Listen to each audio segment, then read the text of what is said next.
welcome to today's video. We're going to be talking about sales systems and why you need one if you are a coach, consultant, or you have an online service. My name is Rachel and I have been selling for 13 years and I'm very passionate about ethical selling. Now, a really big part of ethical selling is that you're doing the right thing by your customer or your client, as well as for yourself and your own business.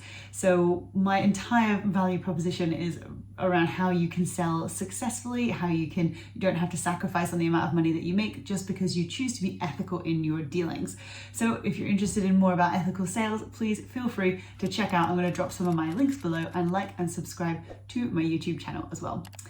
So firstly, sales systems. What are they and why do you need them? Now, a sales system is a process that you follow as a business owner to make sure that you are tracking someone from a lead or an inquiry or a potential inquiry all the way through, not just to a close, but also through their journey of whatever service it is that you're delivering. Now, that sounds pretty straightforward, right? But most of the businesses I've been working with are not aware of how important having a sales system is. Now, this does not have to be fancy. We're going to talk about how you can make it fancy later on, but the most important thing is that you're following these principles. So what is a sales system? Your sales system may look like this. The first step of the sales system is that you receive an inquiry or a lead comes through to your business. I can talk to you a lot more about lead generation in another video. I'll drop a link to one of my other videos where I do talk a little bit about lead generation. And also, if you specifically need leads for your business, I do have a service for that, so please reach out.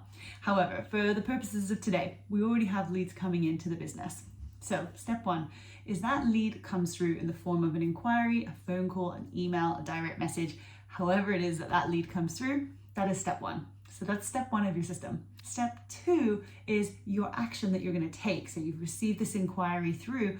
Now what? What's the next step in the system? Now, what it could look like is that you organize a call with them, or you send them an email, or you give them a call. It's up to you. So you have to just kind of get a feel for what system is going to work best for you. If you're a coach, consultant, or a service provider, what I do is I receive in this inquiry form, so a lead, and they receive an email from me thanking them for sending through their application or their inquiry form.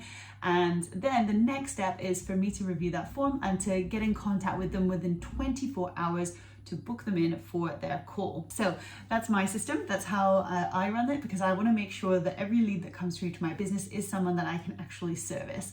Because there are some people that you're just not going to be able to service, and those ones it's really not worth your or their time that you would get them on the phone just to tell them that you're not going to be able to service them. So those ones, the system may, you can automate these types of things, or you can do them manually. So let's talk about it manually for now. So the lead comes in and you can service them. That's option one.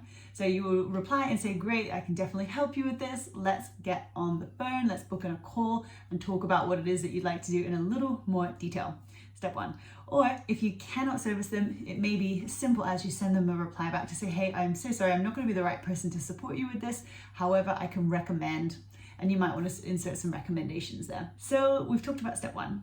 You get the inquiry through. So step two is that you would then respond, and you actually action this in one way or the other. Step three in your system, the call is booked. So what is next in the process? So if the person is a qualified lead and you can support that person, your next step in the process may be that you deliver some kind of a proposal. So on the call, you would take your discovery, you would find out a little bit about what it is that they need, and you would qualify in or qualify out this person. So if we qualify them in, then the next thing is that we deliver them some kind of a proposal. Now, the call itself, I'm going to do an entirely different video on that. So I'll update this video with a link below once I've done that, because sales calls are some of my favorite things to help people with. They don't need to be scary and they don't need to be pushy. They can actually just be very professional and consultative. So we'll talk about that later. But for today, we need to qualify them in or out. Once we've qualified them in, the next step is to talk to them about the solution that we can offer them. So that may come in the form of a proposal. So your next step in your sales system is going to be that you deliver some kind of a proposal in your pricing and the package. So if we have qualified them out and they are not right, we're not able to support them, then we need to qualify them out and let them know. So that might be a simple end to that part of your sales system, is that you let them know that you're not the best person to help them, and that's fine. So once we've gotten to the point that we have done our proposal, which is step 4, So we will then move on to the contract invoicing and making sure that they've paid. So again, I automate all of this. Personally, I use Dubsado for my consulting, but we can talk about all different types of systems for all of these different steps of your sales process. You can use things like HubSpot, Salesforce for bigger businesses. I've used that one in the past. I find that one a little bit confusing, but Dubsado is super simple. There's plenty. There's Notion. You can use lots and lots of different things. For me, I like Dubsado because it's very user friendly. Now, we get to the contract, invoice, and payment. Once someone has signed the contract and they have submitted their payment information, or they've clicked your pay button or your Stripe payment button, whatever step in that process is, then the next step is to book them in for their onboarding call. So that is still, even though they've paid, it still comes under your sales system, because actually, even if someone has paid, you still have to deliver the service. You still have to actually start the process and make sure that they're happy and you're providing incredible value. So it's actually quite a dangerous part of the sales process if you take your eye off of the ball and you're not concentrating on client experience.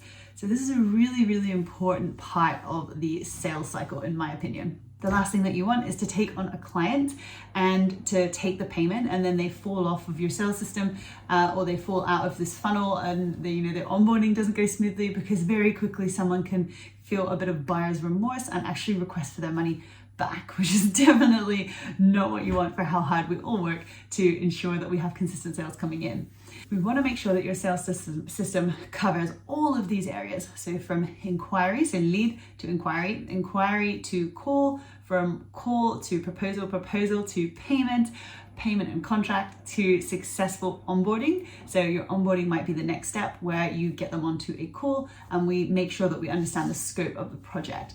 So I'm going to talk in another video about amazing ways that you can onboard clients, especially from a sales perspective. So we're thinking about client retention, client experience, all that kind of stuff. But for today, I think that is quite a long video for explaining the sales system. Now, this is a very, very basic overview of what a sales system could look like for a coach, consultant, or a service provider.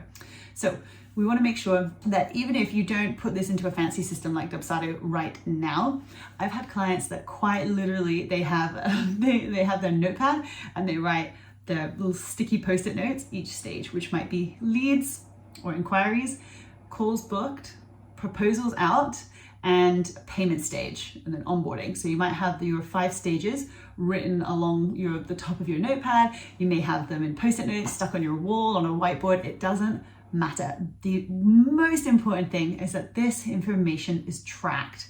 Now, if you're a pen and paper person and having a fancy system you're not going to look at is not going to help you, then put it on paper, put it on a whiteboard, and just make sure that you have these stages of your sales system written out.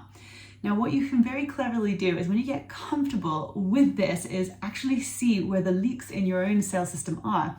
If you have your calls book, your stage 1 written up there, and there's absolutely no names under it, or you're in your system and there's no calls booked, then you know there's a problem with your lead generation. If you're getting lots of calls booked and you're getting no proposals out, then you know there's a problem with your proposal stage. So we can actually work backwards and identify where the problems are for sales, for your business, just by having this very simple system and your sales system stages written out and tracked.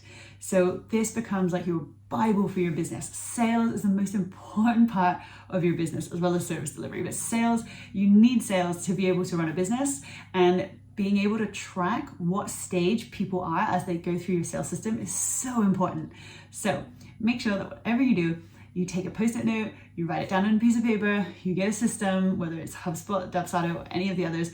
You just make sure that you are logging information. It's the most important thing that you can do for your business. Log the information. Track where your leads are dropping off, if it's that they don't want to get on the phone with you, if it's that they're getting on the phone with you and they don't respond to you after your pricing, if it's that you are sending out proposals and you're not hearing back. We can work out exactly where the holes are in your leaky sales funnel bucket, and we can fix that. But first, the most important thing is to implement a sales system into your business. I hope you found that helpful. If you like this video and you want to learn more about sales, ethical selling, and sales for online consultants, coaches, and service providers, make sure that you like this video, subscribe to my channel, and feel free to explore any of my free resources and come through to me if you have any questions about sales. Have an amazing day.